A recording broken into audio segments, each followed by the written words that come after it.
어제 선거대책위원회 해산을 발표한 국민의힘 윤석열 후보가 오늘 의원총회에 참석해 쇄신을 강조하며 새 출발 결의를 다졌습니다. 네, 대선을 2달 앞두고 경랑에 휩싸인 국민의힘 사태 자세히 짚어보겠습니다. 김민아 시사평론가 나오셨습니다. 안녕하십니까? 안녕하세요. 네, 굉장히 오늘 오전부터 숨가쁘게 돌아가고 있는 상황을 보실 수가 있는데 지금 국민의힘 원내 지도부 오늘 이준석 당대표의 탄핵을 공식으로 제안을 한 상황입니다. 후보의 지지율 하락세가 당대표의 책임이다라는 그런 이유가 나오고 있는데 근데 이 대표가 지금 스스로 사퇴할 것으로 보이지는 않아 보이거든요. 이 사안 어떻게 보십니까? 지금 국민의힘 당원 당규에는 이 대표를 이제 탄핵하거나 또는 이제 사퇴하게 만들 수 있는 조항이 사실상 이제 없다고 봐야 되고요. 당원 소환에 의한 게 이제 유일한 것인데 그것도 이제 당무감사위라는 기구에서 결정을 해야 되는 부분이 있어서 지금으로서는 그것도 이제 여의치 않은 부분들이 있습니다. 규정들이 여러 가지가 있기 때문에 그런 상황에서 의원총회가 이준석 대표의 이제 퇴진이라든가 이런 것들을 결의한다는 것은 말 그대로 정치적인 결의인 것이고 이게 어떤 법적인 구속력을 갖지 않는 그런 얘기거든요. 다만 그럼에도 불구하고 이 국민의힘이라는 당이 당원이 있고 그리고 이제 당원이 있는 형태의 당원이 결정권을 가지는 대중정당의 형태이긴 하지만 의원들에게 권력이 다 있는 그런 구조의 당이기 때문에 국회의원들이 의견을 모아가지고 우리는 이준석 대표의 사퇴를 요구한다라고 했을 때 이 정치적인 압력을 이준석 대표가 계속 이제 좀 견뎌낼 수 있는가가 이제 쟁점이 될 걸로 보이는데요. 아마 의원총회에서 지금 난상 토론을 하고 있고 결론이 어떻게 날지는 모르겠습니다만 이 의원총회에서 일정 정도의 의견이 좀 모아지는 상황이 되면 최고위원들 있지 않습니까? 이준석 대표하고 같이 지도부를 구성하고 있는 최고위원들도 모종의 어떤 행동에 들어갈 가능성이 있다라고 보여지고요. 그래서 일부 이준석 대표의 사퇴에 동조하는 최고위원들이 이제 사퇴를 하면서 이준석 대표의 사퇴를 촉구한다거나 이런 일들이 연속적으로 일어난다고 하면은 그렇다면 이준석 대표에 대한 사퇴 압력이 보다 구체적으로 강화되는 것이기 때문에 아마도 여러모로 이준석 대표로서는 고민이 깊어질 수밖에 없는 그런 상황이다라고 봐야 되겠습니다. 네, 이렇게 원내에서 탄핵에 대한 사퇴에 대한 압박이 이어지고 있는 가운데 윤석열 후보가 이준석 대표 퇴진론에 대해서 어떤 입장을 가지고 있는지 확인해 보겠습니다. 협의 절차라고 하는 거는 임명권자가 최고회의에 의견을 달라고 의견을 구하는 것이거든요. 그래서 그 회의가 끝났고 협의 절차가 끝났으니까 제가 이제 당사로 돌아가서 임명 절차를 이제 진행하도록 그렇게 할 생각입니다. 저는 의원총회에서 의원님들이 어떤 말씀 하시는 건지는 전혀 아는 바가 없고요. 오늘 제가 새해 첫 의총회 후보자로서 의원님들께 부탁드릴 말씀, 또 저의 결의 이런 말씀을 드리기 위해서 오늘 참석해서 발언하고 지금 나온 것입니다. 네, 보신 것처럼 지금 윤 후보는 이준석 대표 퇴진론에 대해서 좀 선을 긋는 듯한, 말을 아끼는 듯한 모습이었는데 글쎄요, 이제 대선을 앞두고 어떻게 보면 이제 국민의힘 안에서 이런 갈등, 잡음이 계속 나오고 있는 상황이 윤 후보에게는 좋지만은 않을 것 같거든요. 어떤 생각을 가지고 있을까요? 지금 윤석열 후보가 이제 언급한 것의 핵심은 지금 의원총회에서 일어나고 있는 이준석 대표 퇴진과 관련된 사안은 국회의원들이 하는 것이지 나는 잘 모르는 상황이다라고 얘기한 거 아니겠습니까? 이 스탠스는 거의 정확히 이준석 대표가 조수진 최고위원하고 갈등할 때 그런 일도 있는데 그게 이제 민주주의 아니겠느냐라고 얘기한 것과 사실상 같은 의미라고 볼 수밖에 없습니다. 왜냐하면 이준석 대표가 그동안 여러모로 이제 SNS 활동이라든가 언론 인터뷰 활동 등을 통해서 윤석열 후보를 곤란하게 만드는 상황들을 계속 이어왔는데 그 상황을 계속 방치할 수는 없는 거죠. 그렇기 때문에 윤석열 후보로서는 이준석 대표와의 갈등을 이제는 끝내야 되는 시점이 온 것인데 지금 시점에서 윤석열 후보가 선택할 수 있는 길은 그러면 우리가 형식적으로 보면은 두 가지가 있겠죠. 이준석 대표하고 이제 휴전을 해서 좋은 관계로 전환을 시키거나 아니면 어떤 방식으로든지 이준석 대표의 어떤 앞으로의 정치적인 행보를 하는 거에 있어서 제압을 하고 이 사실상 정치적인 권한을 행사할 수 없도록 만드는 길이 두 가지 길밖에 없는 것인데 지금 의원총회에서는 실제로 그 후자에 해당하는 절차들이 진행 중인데 윤석열 후보는 그거에 대해서 난 모른다라고 하는 것은 예. 만약에 이준석 대표하고 관계 개선을 원했으면은 의원님들이 여러모로 격앙돼 있지만 자제했으면 좋겠다라고 얘기를 하지 않았겠습니까? 예. 근데 그 국회의원들이 알아서 하고 있는 일이다라고 하고 있는 걸 볼 때 네. 의원총회에서 이준석 대표의 사퇴 얘기를 하는 것에 대해서 크게 불만은 없다. 이렇게 해석할 수 있는 거죠. 그러면 이 이준석 대표와의 갈등을 계속 질질 끌고 갈 게 아니라고 한다면 네. 실질적으로 이준석 대표를 정치적으로 제압하는 길을 선택할 수밖에 없다는 그러한 어떤 결심을 나름대로는 하는 수순이 아니겠느냐 이렇게 해석을 해볼 수가 있을 것 같습니다. 네. 사퇴 결의에 대해서 선을 긋는 모습이 그런 좀 별로 암묵적으로 동의하는 모습을 보인다는 어떤 해석이 있을 것 같은데 지금 일단 그 임명안들을 보면요. 권영세 의원의 사무총장 임명안에 대해서 이준석 대표가 반대를 했다가 뭐 나중에 찬성으로 또 바뀌고 그리고 어젯밤에 이른바 이준석 대표가 윤 후보에게 출근길 인사에 대해서 제안을 했는데 거부를 했다가 또 오늘 아침에 출근길 인사를 하는 모습을 보였거든요. 이렇게 또 서로 제안했던 것들이 뭐 엎어지는 양상을 보이면은 지금 대치를 하고 있지만 또 다시 휴전 국면에 들어서는 게 나오지 않을까요?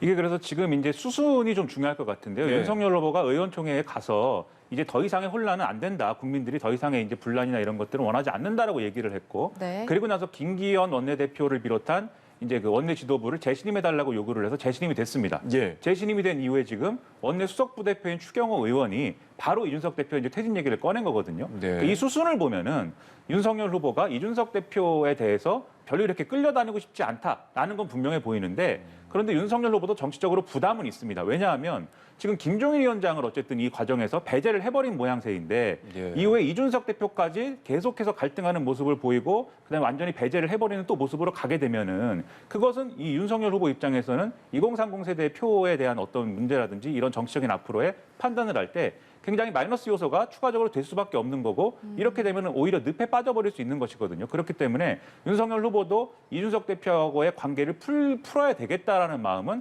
분명히 있는데 네. 그리고 이준석 대표도 마찬가지예요. 이준석 대표도 지금 윤석열 후보가 지금 지지율이 이제 떨어진 상황에서 이 떨어진 상황을 계속해서 가속화시키는 역할을 이준석 대표가 거듭해서 하고 있다라는 평가를 받는 것은 당연히 이준석 대표에게도 부담이에요. 양자 모두 이 상황을 피해가고자 하는 의지는 있습니다. 다만 실질적으로 윤석열 후보 입장에서는 이준석 대표에게 끌려갈 수는 없다. 이것은 분명한 거예요. 이 윤석열 후보는 본인 주도로 이 선거 캠페인을 끌고 가야 되기 때문에 이준석 대표에 끌려갈 수는 없다라고 하는 의지가 분명히 있는 것이고 이준석 대표도 그냥 자리를 지키고 앉아서 윤석열 후보가 하는 것에 장단만 맞춰주는 대표는 할 수가 없다.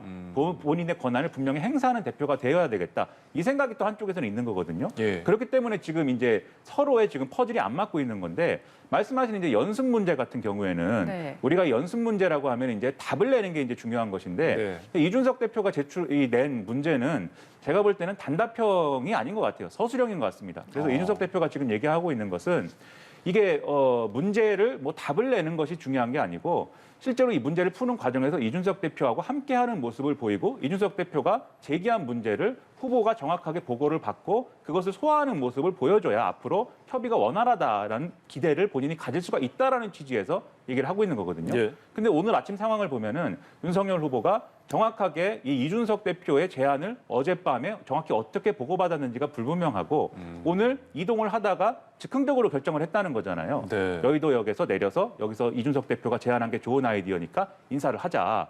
이런 것이기 때문에 이준석 대표가 볼 때는 권영세 이 선대본부장 등 지금 새롭게 만들어진 선대위 체제에서도 윤석열 후보에게 대표의 권한이 제대로 이제 보고가 되지 않는 것이거나 예. 아니면 윤석열 후보가 이 겉으로는 이준석 대표하고 갈등을 좀 축소하는 모양새를 보이고 싶지만 속내는 그렇지 않은 거 아니냐라는 의심을 가질 수 있는 그러한 상황이다라는 의심을 지금 가지고 있는 거고 그래서 지금 이 상황이 어떻게 보면은 둘 사이가 뭐 좋아질 것 같은 이 실마리도 있는데 또 어떻게 보면 한쪽에서는 지금 또 파열음이 나고 있는 그런 두 개의 상황이 동시에 그래서 진행되는 거다 이렇게 봐야 되겠습니다. 네, 예. 말씀하신 부분을 좀 더 구체화해 보면 지금 이준석 대표가 어제부터 갈등 해소를 위한 여러 노력이 있긴 했지만 온전히 받아들여지지 않은 것들이 있었다 이런 입장인데 구체적으로 어떤 부분이 잘 협의가 안 되고 있다라는 의미일까요?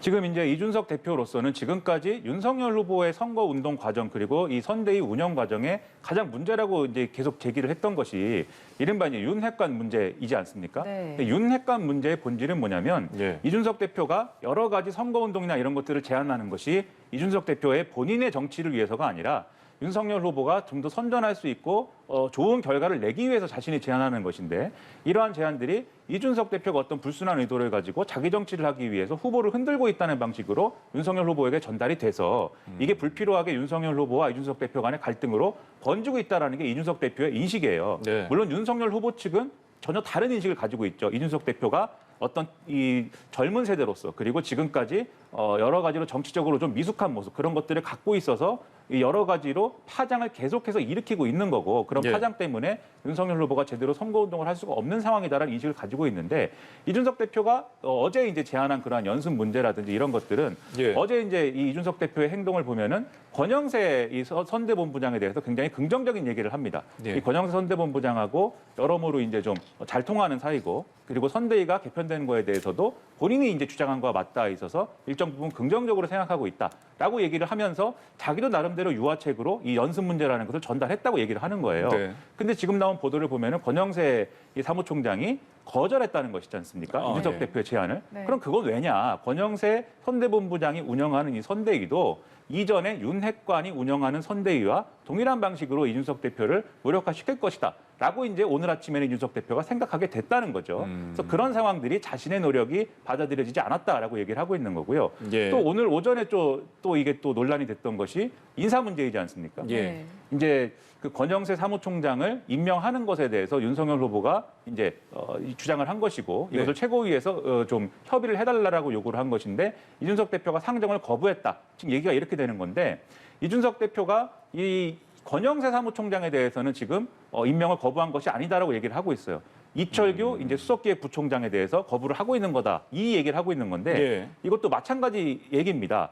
이 원래 전략기획부총장은 윤한홍 의원이었죠. 예. 근데 얼마 전에 사퇴를 했죠. 예. 윤한홍 의원의 경우에는 이른바 이제 이준석 대표가 주장한 윤핵관 중에 한 명인 거잖아요. 네. 그리고 지금 이철규 의원의 경우에는 이준석 대표가 보기로는 권성동 의원의 측근이다. 강원 지역에 이제 지역구를 가지고 있고 또 가까운 사이다라는 것이기 때문에 윤핵관에 해당하는 인사가 직을 던지고 나서 그 자리에 다시 또 윤핵관과 가까운 인사를 앉히는 것으로 이게 모양만 뭔가 포장지만 바꿔서 여전히 이제 기존의 문제를 거듭하자는 거 아니냐라는 의심을 갖고 있기 때문에 그래서 여기에 대해서 이견을 얘기하고 있는 거거든요. 예. 그런데 윤석열 후보가 어떻게 했냐면 이 인사는 지금 당무 우선권 후보에게 있고 최고위에서는 협의를 하도록 되어 있는 것이기 때문에 예. 협의 절차를 마쳤으므로 이철규 부총장에 대해서도 임명하겠다라고 해서 지금 임명을 한 거예요. 네. 그렇기 예. 때문에 이 맥락을 보면 이준석 대표가 반발을 계속할 수밖에 없는 이유가 이쪽에 있는 것이고 네. 그리고 그걸 통해서 그걸 감수하고서라도 윤석열 후보는 금명간에 이 갈등을 끝내야 된다는 의지가 비교적 명확해 보인다라는 겁니다. 네. 네, 여전히 대치가 이어질 수밖에 없는 형국인데 김종인 전 위원장의 이야기를 안 할 수가 없습니다. 지금 선대위에 합류한 지 벌써 한 달이 조금 넘은 그 시점에서 자리를 내려놨는데 애초에 처음에 영입할 때만 해도 굉장히 어렵지 않았습니까? 근데 뭐 대선 보좌 역할을 끝까지 완주할 것으로 보였는데 그게 또 이제 힘들어졌단 말이죠. 뭐 막판에는 윤 씨라고 언급을 하는 데는 굉장히 불쾌감을 드러내기도 했는데 왜 이런 상황까지 왔다고 보시나요? 김종인 위원장 입장에서는 이제 선대위에 애초에 합류하는 것에 대해서 굉장히 이제 부정적인 입장을 계속 얘기를 했는데 네. 어쨌든 정권 교체를 이제 좀 이뤄야 된다. 그리고 정권 교체에 도움을 줘야 된다라는 여론이 있다 보니까 그래서 내가 선대위에 합류한 것이다라고 지금 얘기를 하고 있습니다. 그동안 선대위 합류를 애초에 거부했던 것은 이번에 문제가 된 것과 같이 선대위가 이른바 이제 매머드급 선대위인 것이고 그러한 선대위의 구성으로는 일을 제대로 할 수 없다고 생각을 해서 예. 그래서 이제 선대위 합류가 어렵다라고 얘기를 해온 건데 실제로 들어가서 총괄선대위원장을 하면서 이 구조를 계속 겪어보니까 실제로 일이 안 되더라. 그래서 이 선대위가 개편돼야 된다라고 윤석열 후보에게 거듭 제안하고 얘기를 이전부터 했다라고 지금 김종인 위원장은 얘기를 하고 있는 거죠. 예. 그런데 이게 윤석열 후보에게 제안을 하고 얘기를 해서 실제로 선대위가 개편되는 방향으로 매끄럽게 이어졌다고 하면 김종인 위원장이 주도하는 형태로의 어떤 선거운동이나 이런 것들이 원활하게 이제 됐어야 될 것인데 예. 윤석열 후보에게 여러 차례 제안을 하고 얘기를 했지만 결국은 이게 윤석열 후보 차원에서 결단으로 이어지지 않았던 거죠. 그래서 김종인 위원장 입장에서는 내가 그러면 질러봐야겠다라고 질렀다라고 지금 얘기를 하고 있는 건데 예. 이게 결국은 윤석열 후보가 결단하지 못하는 문제에 대해서 김종인 위원장이 본인이 대신 결단을 해줘서 그렇게 해서 문제가 풀릴 수 있었다라고 하면은 사실 이것도 매끄럽게 진행이 됐을 겁니다. 그런데 김종인 위원장의 이러한 행보에 대해서 윤석열 후보와 그 측근들은 정치적인 해석을 또 하고 있는 거지 않습니까? 김종인 위원장이 또 나름의 어떤 정치적인 목적과 그런 어떤 시선을 가지고 이러한 이 후보에게 상처를 입혀서 후보 리더십에 상처를 입히는 방식으로 네. 이 갑작스럽게 후보가 외부에서 일정을 수행하고 있는 과정에 갑작스럽게 개편을 주장한 것이고 예. 심지어는 후보는 연기만 해달라라고 이제 얘기를 하면서 후보를 상당히 일종의 이제 김종인 위원장의 꼭두각시 같은 모습으로 소위 말하는 김종인 상황 프레임 여기에 걸려들 수밖에 없는 상황을 조성했기 때문에 김종인 위원장의 이제 어떤 의지와는 관계없이 더 이상 같이 갈 수 없게 됐다라고 윤석열 후보 주변과 윤석열 후보는 판단을 한 거죠. 그렇기 네. 때문에 실질적으로는 김종인 위원장이 주장한 대로 선대위 개편은 됐어요. 그럼에도 불구하고 지금 김종인 위원장하고는 같이 갈 수 없다고 판단하는 배경에 그 문제가 있는 것이고요. 예. 다만 김종인 위원장은 지금 선대위가 개편됐음에도 불구하고 이전까지의 문제가 해결이 될 거다라고는 또 얘기하지 않고 있습니다. 이미 윤석열 후보의 측근 그룹들이 자리를 이제 맞지 않더라도 비공식적으로 윤석열 후보에 대해서 이런저런 영향력을 여전히 행사할 것이고 그런 것으로 비춰지고 있기 때문에 앞으로 과연 개선이 되겠느냐에 대해서는 김종인 위원장이 계속 의문을 표하고 있어서 앞으로 선대위에 다시 합류하거나 이런 것들이 과연 가능할 것이냐 이것도 상당히 의문이 좀 커져 있는 거죠. 네, 예. 오늘 오전에 이 김종인 전 위원장이 라디오 인터뷰에서 자신은 윤 후보의 3% 프로그램 출연도 몰랐고 또 보고되지 않는 것도 많았다 이런 입장을 냈는데 윤 후보는 반면에 총괄상황본부에서는 다 보고가 됐고 또 협의가 끝났을 거라며 반론 입장을 냈습니다. 두 사람의 발언 이어서 들어보겠습니다. 지난번에 우리 윤석열 후보께서 예. 무슨 3%라고 하는 프로그램에 나가셨었는데 아, 예, 예, 예. 예, 그 프로그램 자체에 나갔을 적에 전혀 제대로 된 준비가 되지 않아 가지고서 그 프로그램이 끝내고 난 다음에 그 여론을 보면은 아주 좋지 않은 여론이 형성이 됐어요. 예. 그러니까 그런 거를 제대로 뒷받침을 못 해주니까 그런 경우가 생기는 거예요. 나도 몰랐어요, 그 나가는 거를. 난 나간 것도 몰랐고 누가 준비하는 것도 몰랐고.